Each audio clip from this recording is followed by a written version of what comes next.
Bismillahirrahmanirrahim. Assalamu alaikum students. Today we are going to start the conceptual questions of chapter number 10. They are very much easy and they are only 5, so don't you worry about it. So first of all, question number 1 is that if the length of the simple pendulum is double, what will be the change in its time period? बहुत आसान question is that कि अगर हम length pendulum की double कर देंगे तो उसके टाइम पीरियड पे क्या इफेक्ट होगा. ठीक है. So as we know the relation of the time period is for pendulum is t is equals to 2 pi under root L over G. ये हम पढ़ चुके हैं. ये टाइम पीरियड किसका है? सिंपल पेंडुलम का. ठीक है. Time of as we know T for simple pendulum. Simple pendulum. Fine. Time T for simple pendulum, capital time period T for simple pendulum is this. Now demand क्या है कि अगर इस L को double कर दिया जाए, फाइन, तो ऑब्वियसली इस T को भी हमें कुछ और चीज से रिलेट करना पड़ेगा, कुछ और डिनोशन उसको देनी पड़ेगी, क्योंकि इसकी लेंथ इंक्रीज कर दी तो उसका टाइम पीरियड भी चेंज हो जाएगा. तो T की बजाय T1 ले लेते हैं. जब हमने उसकी लेंथ को किया डबल तो T की जगह हम T1 पुट करेंगे. ठीक है. Now this equation will be, जहां t है वहां t1 पुट कर देंगे और l की जगह उसकी लेंथ को कर देंगे double. Fine. Now at this situation कि आपने अंडर रूट 2 को सेपरेट आउट कर देना है और under root l over g as it is साथ चलेगा. ठीक है. अब इस 2 को बिल्कुल साइड पे ले आए ताकि हम ये formula with in the bracket create कर लें और इसको कैपिटल T की जगह दे दें, क्योंकि ये this was capital T. This was the time period of pendulum. उसी का फॉर्मूला बन गया ना. ठीक है. अब यहां पर T1 is equals to 1.4. 1.4 किसकी वैल्यू है? अंडर रूट 2 की. अंडर रूट 2 को जब सॉल्व करेंगे अपने कैलकुलेटर पे, इट इज 1.4. ठीक है. तो it will be under root 2 की जगह 1.4. इस पूरे जो है वो रिलेशन की जगह कैपिटल T आ जाएगा.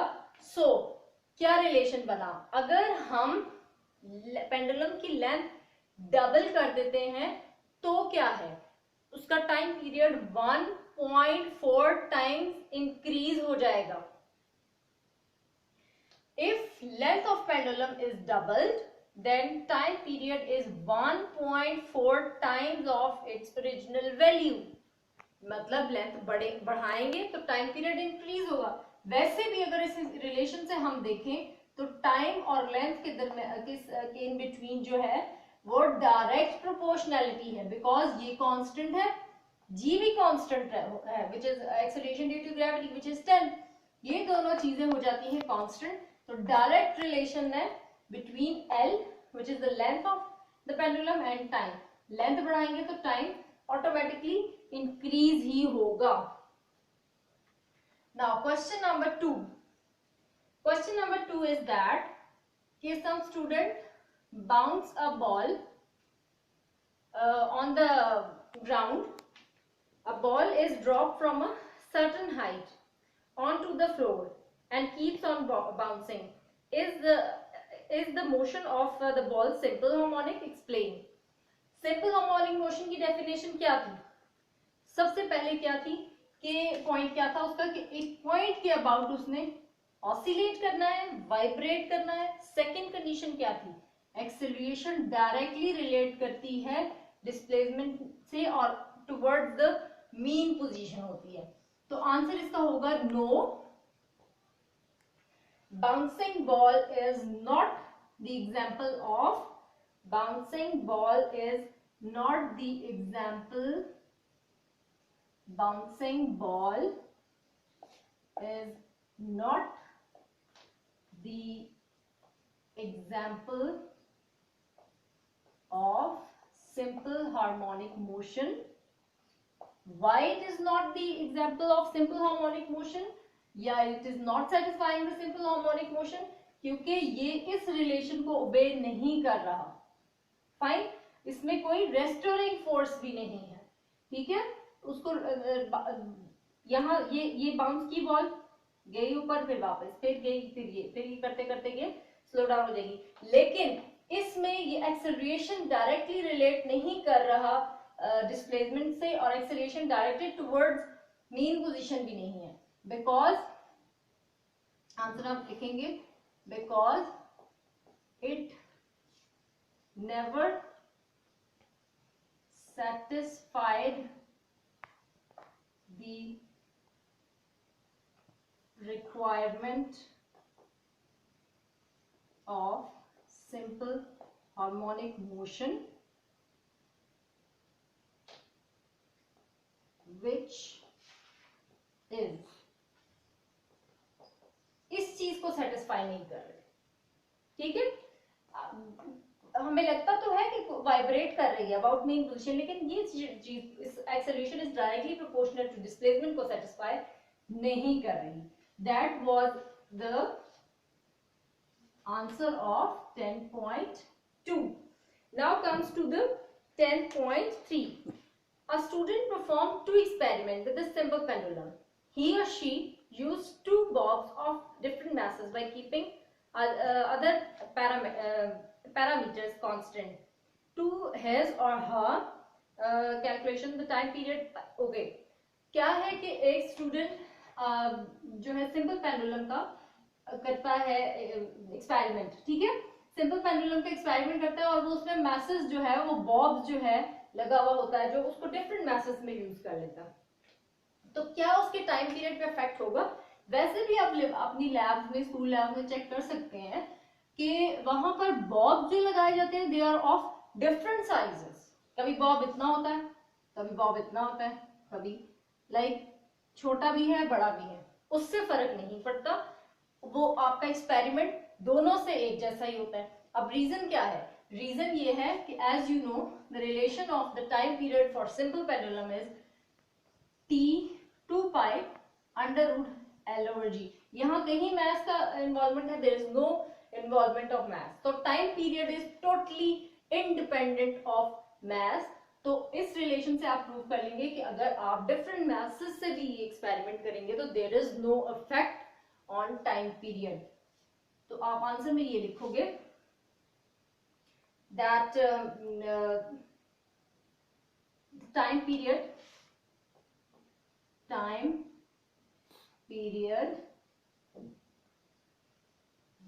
does not changes by changing mass because it is independent of mass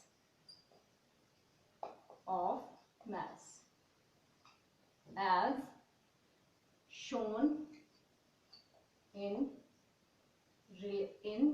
above relation.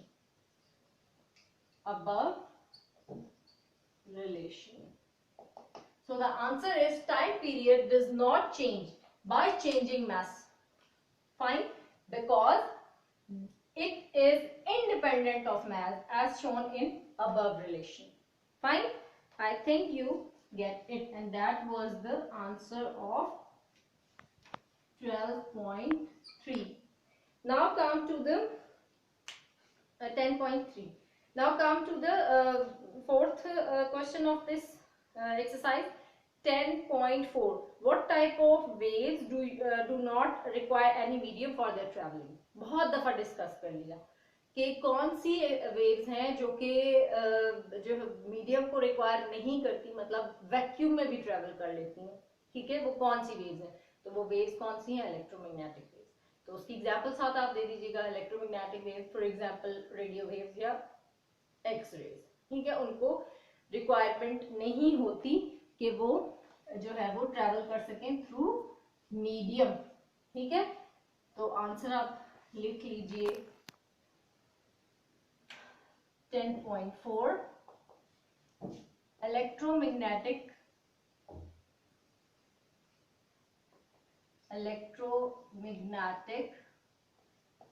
waves do not requires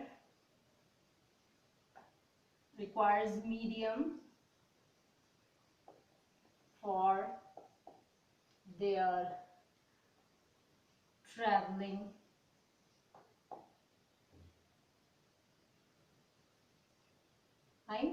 They do not require medium for their traveling. For example, X-rays, radio waves. ठीक है जी. Now come to the 10.4 and this is the last 10.5 and it is last question of this exercise. Plane waves in the ripple tank undergo refraction. When they move from deep to shallower water, what change does it in the speed of the waves happen?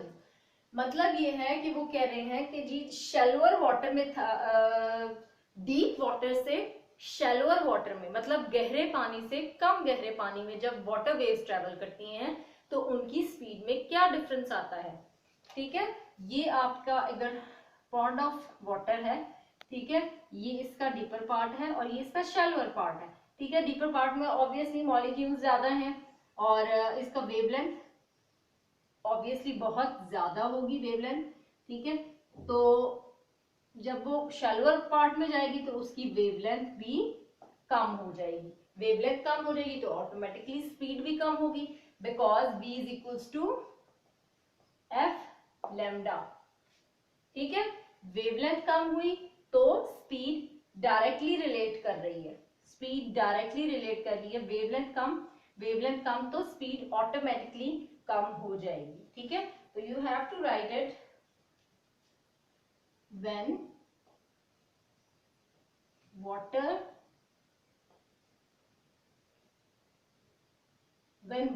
waves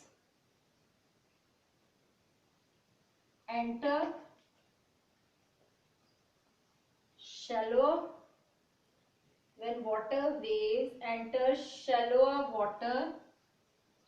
water from deep water,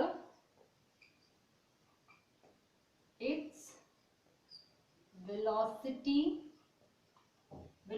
or speed decreases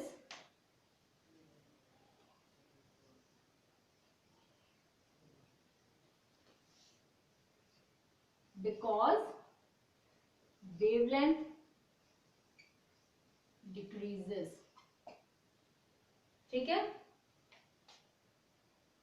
v is equal to f lambda. आगे आप ये relation भी लिख दीजिए.